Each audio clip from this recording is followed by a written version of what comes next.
میں نے زور دیتے ہوئے کہا۔ مجھے احساس ہوا کہ لوگ مجھ سے بھی اسی طرح کہتے ہوں گے، کسی کو یہ خیال نہیں ہوتا ہوگا کہ وہ کیا کہہ رہا ہے، مگر ایک آدمی دوسرے سے اس کے سوا اور کہہ بھی کیا سکتا ہے؟ وہ اگر اتنا بھی نہ کہے تو کیا کہے؟ میں جولین کے باپ کو مرنے سے نہیں روک سکتا تھا۔ میں نے فوراً بات بدل دی۔ جولین کے لیے اس کے باپ کا ذکر تکلیف دہ ہوگا۔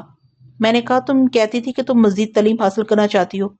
میرا مشورہ یہ ہے کہ اسکول چھوڑ دو اور باقاعدہ یونیورسٹی میں داخلہ لے لو۔ اب تمہیں کام کرنے کی ضرورت نہیں ہے، اس سے تمہارا دل بھی بہل جائے گا اور تم بہت عالم فاضل بھی ہو جاؤ گی۔ کیا تمہاری یہی خواہش ہے؟ اس نے جھنجھناتی ہوئی آواز میں پوچھا۔ میں تو یہی سمجھتا ہوں۔ اور تم؟ وہ شکایتی لہجے میں بولی۔ تم نے مجھ سے یہ کیوں چھپایا تھا کہ تم پڑھے لکھے ہو؟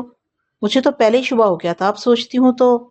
میں نے حیرانی سے اسے دیکھا، لیکن دوسرے ہی لمحے مجھے یاد آ گیا کہ صبح بٹھل کی تمام باتیں اس نے سن لی ہوں گی۔ میں کرشنا جی کو بتانا نہیں چاہتا تھا۔ تم نے کہاں تک پڑھا ہے؟ اس نے اشتیاق سے پوچھا۔ اب تو سب کچھ بھول گیا ہوں۔ اب بھی چھپاؤ گے؟ ہاں، اب چھپانے کے لیے کیا رہ گیا؟ بتاؤ نا۔ اچھا، ابھی نہیں، ٹھہرو، میں تمہارے لیے چائے بنا کر لاتی ہوں۔ وہ کرسی سے اٹھ گئی۔ میں اسے رکتا رہا مگر وہ رکی نہیں۔ اس نے منٹوں میں چائے بنا لی اور آ کر اپنی جگہ بیٹھ گئی۔ اسے خوش دیکھ کر مجھے بہت خوشی ہوئی۔ کسی کو خوش دیکھ کر مجھے رشک آتا تھا کہ آدمی کتنی جلدی خوش ہو جاتے ہیں۔ اس کا خیال تھا کہ میں اسے سب کچھ بتا دوں گا اور کورا کو رسوا کر دوں گا تاکہ وہ ملے تو اس کے سامنے میرا سر نہ اٹھ سکے۔ میں تھڑ دلا، میں چھچھورا، ساری دنیا سے فریاد کرتا رہتا تھا، سب سے اس کی شکایت کرتا پھرتا تھا۔ جولین کی ضد پر اپنی تعلیم کے سوا میں نے اسے کچھ نہیں بتایا۔ ظاہر ہے چمپا کا پیٹ بہت ہلکا تھا۔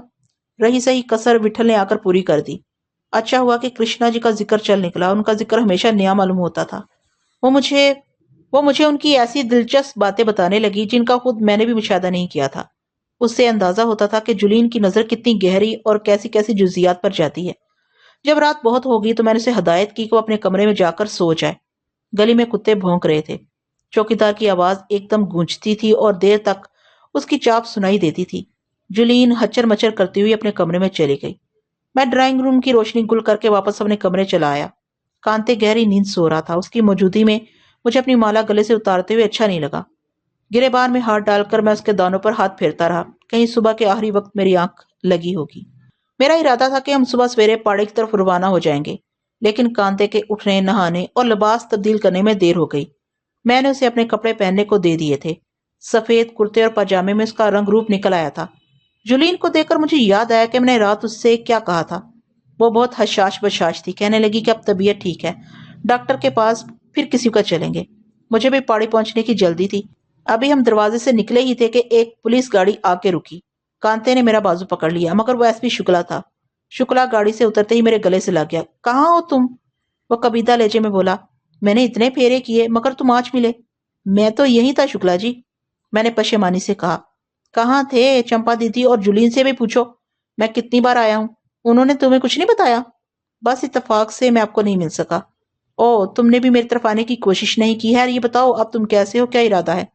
ارادہ کیا؟ میں نے شکستہ لہجے میں کہا۔ آئیے اندر بیٹھیے۔ نہیں، میں پھر آؤں گا۔ وہی قتل و غارت گری کا سلسلہ شروع ہو گیا ہے ظہیر۔ ہاں، تم کسی وقت ملو تو میں تمہیں بڑی دلچسپ باتیں بتاؤں۔ اس نے کانتے کی طرف دیکھ کر پوچھا، یہ کون ہے؟ یہ میرے دوست ہیں، کانتے۔ کانتے؟ اس نے کانتے کو نمسکار کیا۔ کانتے شرمانے لگا۔ اندر بیٹھیے نا، مگر چند منٹ اور، کوئی تکلف نہیں ہوگا۔ بالکل نہیں، جیسا آپ حکم کریں گے، میں نے مسکرا کر کہا۔ ہم ڈرائنگ روم میں آ کر بیٹھ گئے۔ شکلا نے منع کیا مگر چمپا چائے لے آئی۔ تم نے سنا؟ شکلا میرے کان میں رازدارانہ انداز سے بولا۔ سیٹھ شمبھو قتل ہو گیا ہے؟ ہاں، سنا تو ہے، بس اب کچھ دنوں میں تمہیں ایک خوشخبری سناؤں گا۔ وہ کیا؟ میں نے حیرت سے پوچھا۔ کچھ دن اور انتظار کرو، کچھ بتائیے نا، میں نے اصرار کیا۔ مگر اپنے تک رکھنا، وہ ادھر ادھر نظریں گھما کر بولا۔ کانتے فاصلے پر بیٹھا ہوا تھا۔ میں نے وعدہ کیا تو شکلا نے سرگوشی کی۔ کرشنا جی کے قاتلوں کا اب جلد ہی پتہ لگ جائے گا۔ وہ کیسے؟ بس کیسے ویسے مت پوچھو۔ کون لوگ تھے؟ میں نے اضطراب سے پوچھا۔ سامنے آ جائیں گے، سامنے آ جائیں گے ظہیر۔ ہاں، وہ مضبوط لہجے میں بولا۔ شمبھو کے مرنے کے بعد صورتحال خاصی بدل گئی ہے۔ وہ شمبھو ہی تھا نا؟ ابھی کچھ کہا نہیں جا سکتا، لیکن وہ فکر مندی سے بولا، مگر پولیس کے جو افسران کرشنا جی کی بہت عزت کرتے تھے وہ اب خاصے مطمئن نظر آتے ہیں۔ صرف مطمئن؟ میں نے زہر ہنس سے کہا۔ کسی حد تک شیور، وہ جوش میں بولا۔ تو وہ کون تھے؟ مجھے ذرا اشارہ کر دیجئے۔ یہ میں ابھی نہیں بتا سکتا، چند دن اور انتظار کرو، بڑے بڑے انکشافات کی توقع ہے۔ مرکزی حکومت کے دل میں بھی تمہاری طرح کرشنا جی کی موت کی پھانس چبھی ہوئی ہے، پھر دیکھیے کیا ہوتا ہے۔ میں نے بے نیازی سے کہا۔ میں نے سوچ لیا تھا کہ کرشنا جی کی موت اتنی آسانی سے ہضم کر لی گئی تو پولیس کی ملازمت چھوڑ دوں گا، لیکن اب شاید مجھے اپنا ارادہ بدلنا پڑے۔ میں اپنے طور پر کام کر رہا تھا ظہیر، ہاں میں نے مرکزی حکومت کو چوری چھپے بہت سے خط لکھے ہیں۔ تو کیا شمبھو کا قتل مرکزی حکومت نے کرا دیا؟ نہیں، بالکل نہیں۔ میں نہیں کہہ سکتا یہ کیسے ہوا۔ میں سمجھتا ہوں کہ شمبھو کے لوگ ہی اس سے ناراض ہو گئے ہوں گے، یا شمبھو کے مخالف گروپ نے ایسا کرایا ہوگا، لیکن اس سے وہ رکاوٹ ضرور دور ہو گئی جو اس کی زندگی میں ہر قدم آڑے آتی تھی۔ آپ تو تمام راز فاش کیے دے رہے ہیں۔ او، وہ گھبرا کر بولا، مگر یہ صرف ایک قیاس ہے۔ ٹھیک ہے شکلا جی، آپ اپنا کام کیے جائیے۔ میں نے اپنی زبان دانتوں میں دبا لی۔ میں آپ کا منتظر رہوں گا۔ اب میں آتا رہوں گا بشرطے کہ تم ملے۔ اور ہاں، ایک خاص بات، وہ جھک کر بولا، دو جگہ سے میرے ریمائنڈر کے جواب آئے ہیں۔ کیا؟ میں کھڑا ہو گیا۔ یہ جواب آیا ہے کہ تمہارے ابا جان جیسی شکل و صورت کے ایک آدمی کو دیکھا گیا ہے، لیکن اب وہ وہاں نہیں ہے۔ ایک خط سورت سے آیا ہے، ایک بھوپال سے۔ گویا وہ بھوپال اور سورت میں بھی رہے ہیں۔ وہ تعصب سے بولا، اور کیا لکھا تھا؟ میں نے ڈوبتی ہوئی آواز میں پوچھا۔ اور کوئی خاص بات نہیں ہے، یہ بھی اس لیے ہوا کہ میں نے ایک دن ان تمام پتوں پر پھر ریمائنڈر ڈالے جن پر کرشنا جی نے سرکلر بھیجے تھے۔ 2 جگہ سے جواب آ گیا۔ مجھے امید ہے کہ جلد ہی تم کوئی اچھی خبر سن لو گے۔ آپ نے بھوپال اور سورت بتایا تھا نا؟ سورت کے ہاتھ میں تو کوئی خاص بات نہیں ہے، صرف اتنا لکھا ہے کہ کبھی ایک صاحب اس شکل و صورت کے ایک محلے میں رہتے تھے، مگر برسوں گزر گئے، اب وہ وہاں نہیں ہے۔ اور بھوپال میں نے بے چینی سے پوچھا۔ بھوپال کے خط میں ذرا وضاحت سے لکھا ہے کہ یہ صاحب اپنے خاندان کے ساتھ یہاں آئے تھے، محلے والوں سے بہت کم ملتے جلتے تھے، ضرورتاً ہی باہر نکلتے تھے، پھر ایک دن اپنے خاندان سمیت اچانک کہیں چلے گئے۔ کسی کو ان کا پتہ معلوم نہیں ہے، کیونکہ وہ کسی کو بتا کے نہیں گئے تھے۔ جواب آئے ہوئے 3-4 روز ہو گئے۔ میں مصروفیت کی وجہ سے نہیں آ سکا، سوچتا تھا کہ یہ جواب بتا کر میں تمہیں اور پریشان کروں گا۔ اس وقت بات مجھ سے نکل گئی، مجھے معاف کرنا، تمہیں دکھ ہوا ہوگا۔ نہیں شکلا جی، کس بات کا دکھ کیا جائے؟ مجھے معلوم ہے کہ وہ مارے پھر رہے ہوں گے، وہ یہاں نہیں ہے، مگر کسی نہ کسی شہر میں تو ضرور ہوں گے۔ مگر ایسا کیوں ہے؟ وہ اداسی سے بولا۔ ایسا یوں ہے کہ اس خاندان میں ایک پیدا ہو گیا تھا۔ جلد ہی مجھے احساس ہو گیا کہ میں شکلا کے سامنے یہ کیا کہہ رہا ہوں۔ شکلا جی، کہیں سے کوئی اور خط آئے تو مجھے ضرور بتائیے گا۔ ہماری گفتگو ہمیں تک محدود تھی، کسی اور نے اسے نہیں سنا، البتہ کانتے بے چین ہو رہا تھا۔ شکلا کو ہم سے زیادہ اجلت تھی۔ اس کے جاتے ہی ہم گھر سے نکل گئے۔ کانتے مجھ سے پوچھتا رہا کہ ایس پی شکلا مجھ سے کیا باتیں کر رہا تھا۔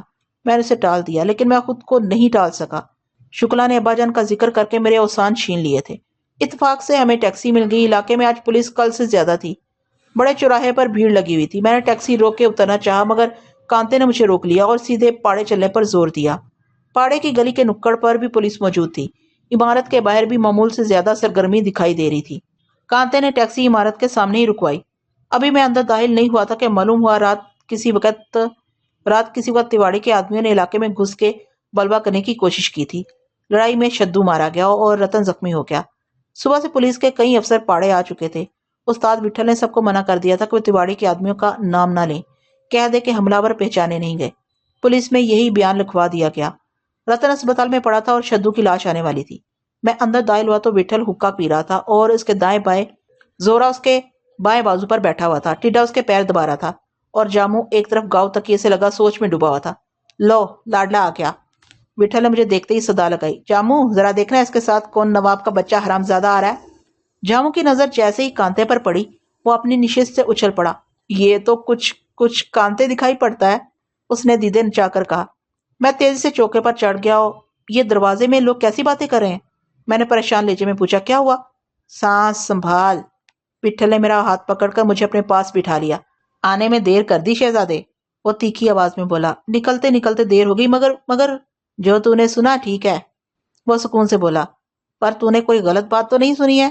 اور نہ یہ کوئی نئی بات ہے، سپاہی میدان میں مارا گیا، تیراک پانی میں ہی ڈوبتا ہے۔ مگر یہ ہوا کیا؟ میں نے غصے سے کہا۔ ہوتا کیا؟ شدو کا وقت آ گیا تھا۔ او نہیں، میں نے جھجلا کے کہا۔ آج یہ ہوا ہے، کل کچھ اور ہو سکتا ہے۔ انہوں نے ہمارے علاقے میں گھس کے ہمارے آدمی کو مار دیا، وہ کیسے لوگ ہیں؟ اور کیا وہ اپنے علاقے میں لے جا کر مارتے؟ وہ مسکرا کر بولا۔ سامنے راستے کھلے تھے، پولیس اونگ رہی تھی، وہ آ گئے۔ کیا تیرا پاڑا کوئی قلعہ ہے رے؟ مگر یہ ناقابل برداشت ہے۔ غصے سے میری آواز لرزنے لگی۔ ہے تو اطمینان سے تو بیٹھ۔ تم کیا کہنا چاہتے ہو؟ کچھ نہیں، وہ سادگی سے بولا۔ شدو کی موت کا مجھے بھی دکھ ہے، میں نے وحشت سے کہا۔ اس نے میرا زانو دبایا اور آنکھیں بند کر کے مجھے تحمل کی تلقین کی۔ میں اس کی صورت دیکھتا رہ گیا۔ وٹھل نہ جانے کیا سوچ رہا تھا، یہ تو بہت بڑی بات تھی۔ میں نے کچھ کہنا چاہا تو اس نے دوبارہ مجھے تھپکی دے کر خاموش کر دیا۔ وہ آیا نہیں؟ اس نے الجھے ہوئے لہجے میں زورا سے پوچھا۔ بس آتا ہی ہوگا دادا، زورا نے تردد سے جواب دیا۔ کون؟ میں نے درمیان میں دخل دیا۔ شیدا، وٹھل نے آہستگی سے کہا، اسے ذرا کام سے بھیجا ہے۔ میں نے کام کی نوعیت نہیں پوچھی، اس لیے کہ مجھے وٹھل سے کسی اطمینان بخش جواب کی توقع نہیں تھی۔ مجھے تم سے ایک ضروری بات کرنی ہے، موقع دے کر میں نے چپکے سے کہا۔ کیا بات ہے؟ اس نے پہلی بار توجہ دی۔ یہاں مناسب نہیں ہے، لیکن وہاں سے اٹھنا بھی مناسب نہیں تھا۔ میں نے اس کے کان میں بات ڈال دی۔ صبح ایس پی شکلا آیا تھا۔ اچھا؟ وہ میرے نزدیک کھسک آیا۔ کیا کہتا تھا؟ کہتا تھا کہ اب کرشنا جی کے قاتلوں کو پکڑنے میں کچھ ہی دیر جاتی ہے۔ اس نے نام تو نہیں لیا، لیکن اس کا اشارہ اسی طرف تھا۔ وہ کسمسا کر بولا، اس سے پہلے کہ وہ اس کا انجام طے کرنے کے لیے طویل وقت گزاریں اور ہزار باتیں سامنے آئیں، ہمیں کچھ سوچ لینا چاہیے۔ اس کے اندر جانے کے بعد دونوں باتیں ممکن ہیں، وہ واپس بھی آ سکتا ہے اور ہم ایک لمبے وقت کا انتظار نہیں کر سکتے۔ میں تیری بات سمجھ گیا، وہ ہاتھ اٹھا کر بولا، اور چند لمحے سوچنے کے بعد گمبھیر لہجے میں بولا، کچھ دیر صبر کر۔ معلوم ہوا کہ شدو کی لاش لینے کے لیے پاڑے کے کئی آدمی اسپتال گئے ہیں۔ شدو اسی علاقے میں رہتا تھا، اس کی بوڑھی ماں اس کے ساتھ تھی۔ شدو کی شادی ہو گئی تھی، لیکن اس کی بیوی پہلے بچے کی پیدائش پر ہی مر گئی تھی۔ پھر شدو نے شادی نہیں کی۔ وہ بہت جیدار شخص تھا، اس کا چہرہ بار بار میری آنکھوں کے سامنے آ رہا تھا۔ جب چھیدا پاڑے میں داخل ہوا تو وٹھل چوکے سے اٹھ گیا اور اس نے چھیدا کو درمیان ہی میں روک لیا۔ چھیدا نے چمکتی ہوئی آنکھوں سے اسے کچھ بتایا۔ وٹھل کا نچلا ہونٹ باہر نکل آیا۔ وہ چھیدا کے کندھے پر ہاتھ رکھے ہوئے چند قدم خاموشی سے ٹہلتا رہا۔ پھر اس نے مجھے اور جامو کو اٹھنے کا اشارہ کیا۔ کانتے بھی ہمارے ساتھ اٹھنے لگا۔ وٹھل نے اسے وہیں بیٹھے رہنے کا حکم دیا اور زورا سے آنکھوں ہی آنکھوں میں کچھ کہا۔ ہم چاروں پاڑے سے نکل کر گلی میں آ گئے۔ وٹھل کی رفتار کسی قدر تیز تھی۔ چوراہے پر چھیدا نے ایک ٹیکسی روک لی۔ ٹیکسی والا اسے جانتا تھا۔ وٹھل، جامو اور میں پچھلی نشست پر بیٹھ گئے۔ چھیدا ٹیکسی والے کو ہدایت دیتا رہا اور ٹیکسی مختلف راستوں سے گزرتی رہی۔ اسے خاموشی برداشت نہیں ہوئی۔ آخر میں نے جامو سے پوچھ ہی لیا، ہم کہاں جا رہے ہیں؟ ہم استاد پیرو کے پاس جا رہے ہیں، جامو کے بجائے وٹھل نے جواب دیا۔ استاد پیرو کا نام سن کر میرے کانوں میں پٹاخا سا چھوٹا۔ میں حیرت سے وٹھل کا منہ تکنے لگا۔ اس کا چہرہ بالکل سپاٹ تھا۔ پیرو بمبئی کا ایک مشہور استاد تھا۔ تیواڑی کے بعد اگر بمبئی میں کسی کا نمبر آتا تھا تو پیرو کا۔ وٹھل سے پیرو کا کیا تعلق ہو سکتا تھا؟ ممکن ہے وہ اس کا واقف کار ہو؟ ایک ساتھ بے شمار سوال میرے ذہن میں سرسرانے لگے۔ مگر بمبئی میں وٹھل کا کوئی شناسا موجود ہوتا تو سب سے پہلے اسے میرے متعلق لکھتا۔ میں نے ذہن پر بہت زور دیا، مگر وٹھل اور پیرو کا کوئی تعلق میری سمجھ میں نہیں آیا۔ میں ٹیکسی والے کی موجودگی میں نہ حیرت کا اظہار کر سکتا تھا، نہ وہاں جانے کا مقصد پوچھ سکتا تھا۔ میں گھٹ کے رہ گیا، چھیدا کا انتظار کرتا رہا۔ اس کے آنے پر وٹھل کا چبوترے سے اٹھ جانا اور پھر اچانک پیرو کی طرف جانے کا ارادہ کر لینا، یہ سب بڑی انوکھی باتیں تھیں۔ لیکن میں وٹھل کی عادت سے واقف تھا، وہ اپنے فیصلوں پر رائے زنی پسند نہیں کرتا تھا۔ میں چپ بیٹھا رہا۔ ٹیکسی ماہم کے علاقے میں داخل ہو گئی اور گلیوں سے گزرتی ہوئی گیروے رنگ کی ایک 2 منزلہ مضبوط عمارت کے سامنے ٹھہر گئی۔ تیسری منزل آدھی بنی ہوئی تھی، گلی چوڑی تھی اور زیادہ گنجان نہیں تھی۔ یہ عمارت گلی کے آخری سرے پر واقع تھی، اس طرح اس کے دروازے 3 اطراف کھلتے تھے۔ اونچی دیوار عمارت کا احاطہ کرتی تھی۔ چھیدا سب سے پہلے اترا۔ اس نے دیوار کے سائے میں اسٹولوں پر بیٹھے لوگوں سے کچھ کہا۔ وہ پیرو ہی کے اڈے کے آدمی تھے۔ اندر سے جب تک آدمی واپس نہیں آیا ہم ٹیکسی ہی میں بیٹھے رہے۔ آدمی اکیلا واپس نہیں آیا تھا، اس کے ساتھ گھٹے ہوئے جسم کے 3 ادھیڑ عمر آدمی بھی تھے۔ وہ ٹیکسی کی جانب لپکے۔ ہم تینوں ٹیکسی سے اتر آئے۔ ان کی میت میں ہمیں اندر لے جایا گیا۔ ایک بڑے کمرے کے دروازے پر درمیانے قد، ٹھکے ہوئے اور متناسب اعضاء کا ایک شخص کھڑا تھا۔ اس کی عمر 40 سے 45 کے درمیان ہوگی۔ رنگ صاف تھا۔ پیرو دادا، کلکتے والا استاد وٹھل۔ شیدا کی آواز میں لکنت آ گئی۔ آؤ آؤ استاد، اندر آؤ۔ اس نے وٹھل کا بازو پکڑتے ہوئے جوشیلے انداز میں کہا، آؤ آؤ راجو مہاراجو، ادھر بیٹھو۔ وہ ہمیں ایک چوکے پر لے گیا۔ اس پر سفید چاندی بچھی ہوئی تھی۔ چوکی پر بیٹھنے سے پہلے اس نے ہمیں گلے لگایا۔ وہ ایک سلجھا ہوا، صاف اور تیز آدمی معلوم ہوتا تھا۔ کلکتے سے کب آنا ہوا؟